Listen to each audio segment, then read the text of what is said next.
Lahat ng gumagawa ng cake dyan, dapat ganito kaganda yung cake natin, no? Yung dapat quality. Yan. Yung mga nagpa-practice dyan ha, mag-baking. Yung mga baking ng Luzon, Visayas, Mindanao ha, dapat ganito. Yan. Yung nagpa-practice dyan, dapat ganito kaganda, oh.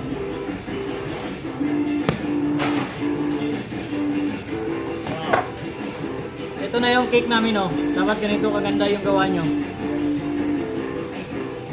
Masarap, masarap. Hindi ito chiffon cake ha, magkaiba ito sa chiffon cake. Yung chiffon cake kasi iba. Kadalasan kasi yun yung iba, yung chiffon cake, yun yung tinitimpla nila sa ano nila, cake, chocolate cake nila. Sa amin iba. Iba din yung moist. Meron niya ako nun. Ito, ganda-ganda, oh. Yan, lambot, masarap. Kaya mga lot, tingin na kayo ha. Dapat gumagawa kayo ng cake, ganito yung labas. Yan.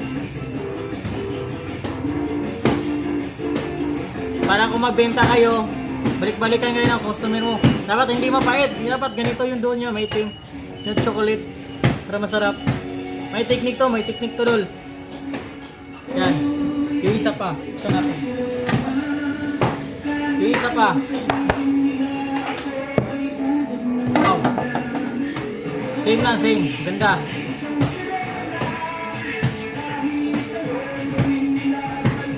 Dapat ito talaga.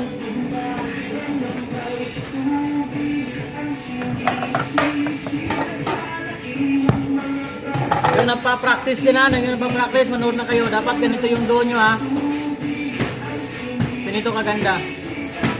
Please like and follow na rin sa aking Facebook page, Facebook Reels. Share your video.